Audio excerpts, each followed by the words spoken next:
Mountain fairies, the legend of Cadwaladr's goat. The Gwyllion are female fairies of frightful characteristics, who haunt lonely roads in the Welsh mountains, and lead night wanderers astray. They partake somewhat of the aspect of the Hecate of Greek mythology, who rode on the storm, and was a hag of horrid guise. The Welsh word gwyll is variously used to signify gloom, shade, duskiness, a hag, a witch, a fairy, and a goblin, but its special application is to these mountain fairies of gloomy and harmful habits, as distinct from the ellyllon of the forest glades and dingles, which are more often beneficent. The Gwyllion take on a more distinct individuality under another name, as the ellyllon do in mischievous Puck, and the old woman of the mountain typifies all her kind. She is very carefully described by the prophet Jones, in the guise in which she haunted Llanhidhel mountain in Monmouthshire. This was the semblance of a poor old woman, with an oblong four-cornered hat, ash-colored clothes, her apron thrown across her shoulder, with a pot or wooden can in her hand, such as poor people carry to fetch milk with, always going before the spectator, and sometimes crying *wow up. This is an English form of a Welsh cry of distress, *WWB, or WWBWB. Those who saw this apparition, whether by night or on a misty day, would be sure to lose their way, though they might be perfectly familiar with the road. Sometimes they heard her cry, "Wow up," when they did not see her. Sometimes when they went out by night, to fetch coal, water, etc., the dwellers near that mountain would hear the cry very close to them, and immediately after they would hear it, afar off, as if it were on the opposite mountain, in the parish of Avery's Truth. The popular tradition in that district was that the old woman of the mountain was the spirit of one Wan White, who lived time out of mind in those parts, and was thought to be a witch, because the mountains were not haunted in this manner until after Wan White's death. When people first lost their way, and saw her before them, they used to hurry forward and try to catch her, supposing her to be a flesh and blood woman, who could set them right, but they never could overtake her, and she on her part never looked back, so that no man ever saw her face. She has also been seen in the Black Mountain in Breconshire. Robert Williams, of Llangattock, Crick, Howell, a substantial man and of undoubted veracity, tells this tale.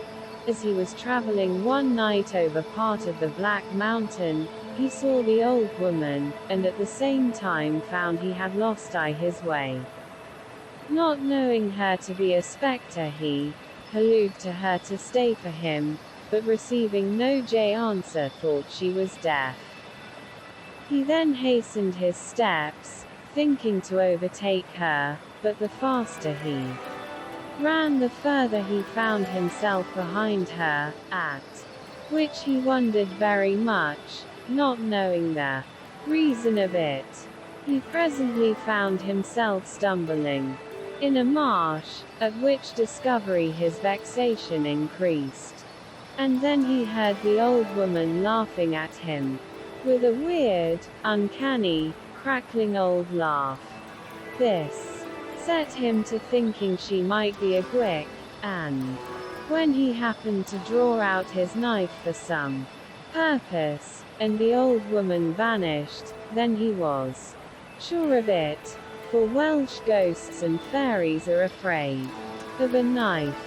Another account relates that John ap John, of Cwmcelyn, set out one morning before daybreak to walk to Gwyllion Fair. As he ascended Milfra mountain, he heard a shouting behind him as if it were on Bryn Mawr, which is a part of the Black mountain in Breconshire.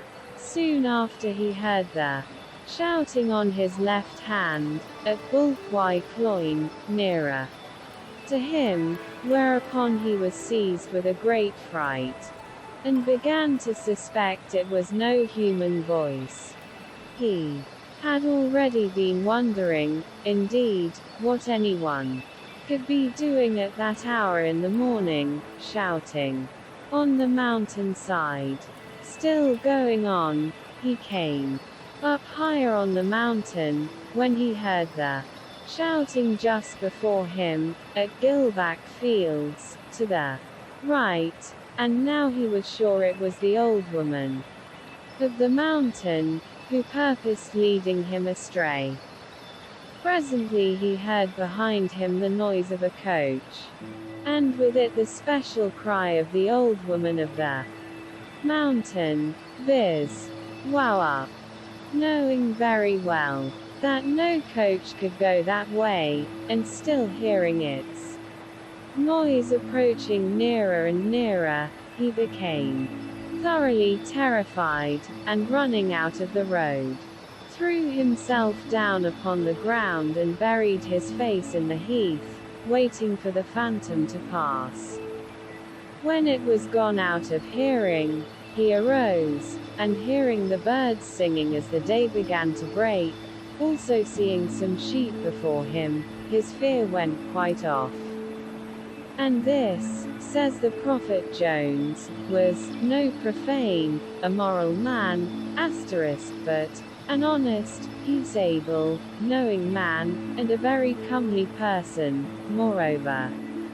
The exorcism by knife appears to be a Welsh notion, though there is an old superstition of wide prevalence in Europe that to give to or receive from a friend a knife or a pair of scissors cuts friendship. I have even encountered this superstition in America. Once an editorial friend at Indianapolis gave me a very handsome pocket knife, which he refused to part with except at the price of 1 cent, lawful coin of the realm, asserting that we should become enemies without this precaution. In China, too, special charms are associated with knives, and a knife which has slain a fellow being is an invaluable possession. In Wales, according to Jones, the Gwyllion often came into the houses of the people at Avery's Truth, especially in stormy weather, and the inmates made them welcome, not through any love they bore them, but through fear of the hurts the Gwyllion might inflict if offended, by providing clean water for them, and taking especial care that no knife, or other cutting tool, should be in the corner near the fire, where the fairies would go to sit.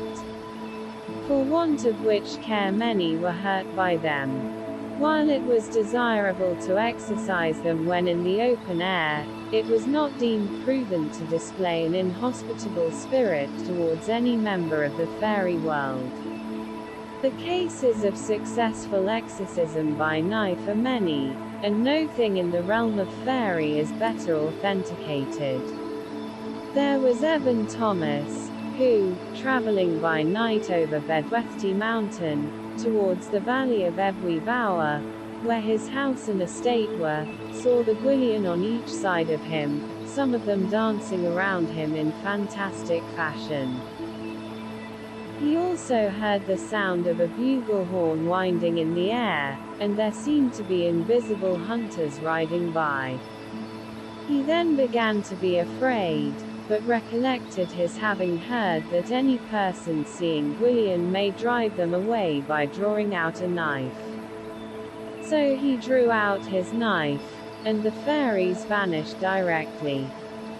Now Evan Thomas was an old gentleman of such strict veracity that he, on one occasion, did confess a truth against himself, when he was like to suffer loss thereby, and notwithstanding he was persuaded by some not to do it, yet he would persist in telling the truth, to his own hurt.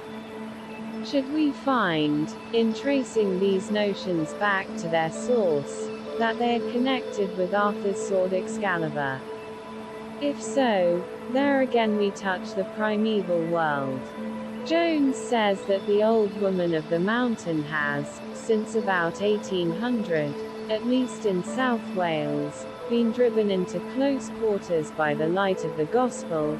In fact, that she now haunts mines, or in the preacher's formal words, the coal pits and holes of the earth. Among the traditions of the origin of the Gwyllion is one which associates them with goats. Goats are in Wales held in peculiar esteem for their supposed occult intellectual powers. They are believed to be on very good terms with the Cadwaladr, and possessed of more knowledge than their appearance indicates. It is one of the peculiarities of the Cadwaladr that every Friday night they comb the goats' beards to make them decent for Sunday. Their association with the Gwyllion is related in the legend of Cadwaladr's goat. Cadwaladr owned a very handsome goat, named Jenny, of which he was extremely fond, and which seemed equally fond of him. But one day, as if the very deil possessed her, she ran away into the hills, with Cadwaladr tearing after her, half mad with anger and affright. At last his Welsh blood got so hot, as the goat eluded him again and again, that he flung a stone at her, which knocked her over a precipice, and she fell bleating to her doom. Cadwaladr made his way to the foot of the crag. The goat was dying, but not dead, and licked his hand, which so affected the poor man that he burst into tears, and sitting on the ground took the goat's head on his arm. The moon rose, and still he sat there. Presently he found that the goat had become transformed to a beautiful young woman, whose brown eyes, as her head lay on his arm, looked into his in a very disturbing way. Ah, Cadwaladr, said she, have I at last found you. Now Cadwaladr had a wife at home, and was much discomfited by this singular circumstance. But when the goat, Unawr maiden, arose, and putting her black slipper on the end of a moonbeam, held out her hand to him, he put his hand in hers and went with her. As for the hand, though it looked so fair, it felt just like a hoof. They were soon on the top of the highest mountain in Wales, and surrounded by a vapory company of goats with shadowy horns. These raised a most unearthly bleating about his ears. One, which seemed to be the king, had a voice that sounded above the din as the castle bells of Carmarthen used to do long ago above all the other bells in the town. This one rushed at Cadwaladr and butting him in the stomach sent him toppling over a crag as he had sent his poor nanny goat. When he came to himself, after his fall, the morning sun was shining on him and the birds were singing over his head. But he saw no more of either his goat or the fairy she had turned into, from that time to his death.